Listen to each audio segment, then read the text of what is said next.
Fallout Season 2, Episode 6 doesn't just move the story forward, it completely reframes the past. For most of the series, we've seen Barb through Cooper's eyes. Cold, corporate, ruthless. A woman who was willing to end the world if it meant Vault-Tec survived it. But Episode 6 quietly asks a much more uncomfortable question. What if Barb wasn't the villain we thought she was, Robco presents The Automated Man. but the last adult in the room? Because this episode doesn't excuse her choices, it explains them. And once you truly understand what Barb knew, what she was forced to choose, you start to realize Fallout isn't just about survival. It's about control, free will, and whether peace is worth the price of losing your humanity. Let's break down every major storyline, every hidden theory, and what this episode tells us about where Fallout is really heading. Barb's impossible choice. Who gets to live? The episode opens with one of the most chilling scenes in the entire series, a boardroom meeting. Barb learns that 30% of Vault-Tec's water chips are guaranteed to fail. Not might fail, not possibly malfunction. They will fail. The bad news is our water chips have a 30% fail rate. And here's the most horrifying part. Vault-Tec already knows exactly which ones. That means Barb isn't managing a logistics problem. She's managing a death sentence. Entire vaults are being quietly written off. Families condemned to dehydration decades in advance. This moment reframes everything we've learned about the empty vaults scattered across the wasteland. They weren't all raided. They weren't all experiments gone wrong. Some people simply chose to walk into hell rather than die slowly underground. And this is where a major theory locks into place. Vaults 31, 32, and 33 were never at risk. The interconnected experiment between Vaults 31, 32, and 33 is too valuable. Vault-Tec would never sabotage those water chips. Vault 33's destruction wasn't planned. It was collateral damage from the gunfight, meaning Barb wasn't playing favorites. She was triaging the end of the world, and that burden sits entirely on her shoulders. Who really dropped the bombs? Enter Siggy Wiltzig. Here's where the episode pulls the rug out from under us. For an entire season, we believed Barb suggested dropping the bombs. She didn't. That idea came from Dr. Siggy Wiltzig, Michael Emerson's character, and this revelation is massive. Siggy wasn't just another Vault-Tec scientist. He was Enclave, which opens a terrifying implication. Vault-Tec may not have been the ones in control at all. Instead, they may have been leveraged. The Enclave, the shadow government, likely saw Vault-Tec as the perfect infrastructure to survive nuclear war. Vault-Tec builds the cages. The Enclave decides when they close. That explains how Siggy survives 200 years later. It explains why Vault-Tec's plans feel half-finished, and it explains Barb's desperation. She wasn't planning the apocalypse. She was trying to keep up with it. Cold fusion was never in the briefcase. Cooper's desperation hits its peak in Las Vegas. He knows it's too late to stop what's coming, so he pivots, trying to steal the cold fusion before it reaches Mr. House. He manipulates Hank, gets him drunk, clean up, and finally cracks the code. Except the briefcase was empty, because the cold fusion was never in the briefcase. It was inside Hank, implanted in his neck. This is one of the smartest reveals Fallout has ever done. The briefcase wasn't a container, it was a tool, a delivery system. Barb extracting the cold fusion herself isn't just shocking, it's symbolic.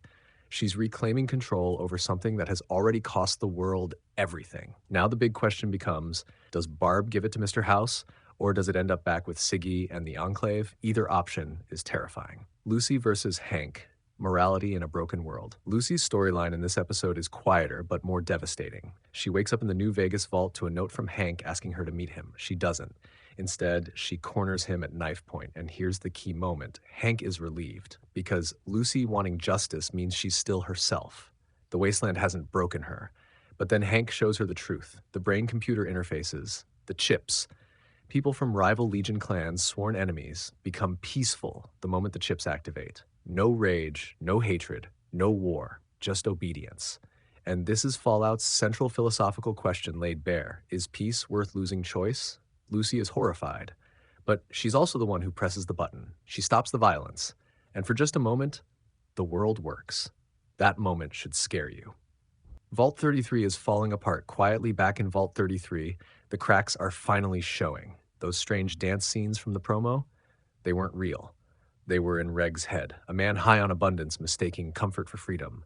People eat and drink whatever they want, but discipline is gone. Rules don't matter. Authority is ignored. Betty tries to regain control and fails. This is what happens when scarcity meets entitlement. Not violence, not chaos, a slow erosion of structure. Vault 33 isn't exploding, it's rotting. Vault 32 and Steph's silent threat. Over in Vault 32, Chet realizes Woody is missing, and we all know why. Woody heard something he wasn't supposed to. Steph announcing her wedding to Chet isn't romantic, it's tactical, a reminder of control, of who sets the narrative. Fallout doesn't need villains twirling mustaches, it uses smiles. There's a war coming, and we need you healthy. Ghoul's transformation isn't over. The Ghoul's arc takes a dark turn. Impaled, dying, abandoned. No one in New Vegas will help him until something does. This creature, not Enclave, not human, heals him with uranium and speaks of war.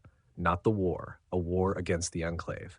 This matters, because it suggests there are forces in Fallout that predate the factions we know, being shaped by radiation, mutation, and survival beyond ideology. The Ghoul refuses to join, and because of that, he's kept in the dark, but he's spared. Why? Because he's still needed. The team reunites, and the endgame begins. Dogmeat finds Maximus and Thaddeus, they find the Ghoul, and now the pieces are finally moving toward Lucy. Episode 6 doesn't give answers, it gives context. Barb isn't redeemed, Hank isn't forgiven, the Enclave isn't defeated, but the lines are clearer. Fallout isn't about bombs, it's about who decides when the world ends, and who gets to live after it. And that war, it hasn't started yet. What makes Fallout Season 2, Episode 6 so powerful? And that's what makes Fallout Season 2, Episode 6 so powerful. It doesn't give us easy answers or clear heroes. Instead, it forces us to sit with uncomfortable truths. Barb isn't asking us to like her. She's asking us to understand the weight of knowing the world is ending and being the one forced to decide who gets a future. Hank isn't a mad scientist. He's proof of how easily peace becomes control when fear is involved. And Lucy is the heart of this story, standing at the crossroads between order and freedom, still trying to believe that doing the right thing matters. What Fallout keeps reminding us is this: survival isn't the same as living. A peaceful world without choice may look like paradise, but it's still a cage. And a chaotic wasteland, as brutal as it is, still allows people to choose who they are. With the Enclave moving in the shadows, strange new factions emerging, and all our main characters finally heading toward the same collision point, it feels like Fallout is done setting the board. The real war isn't about nukes anymore, it's about control, identity, and what kind of future deserves to exist at all. So tell me, if you were in Barb's position, would you have done anything differently?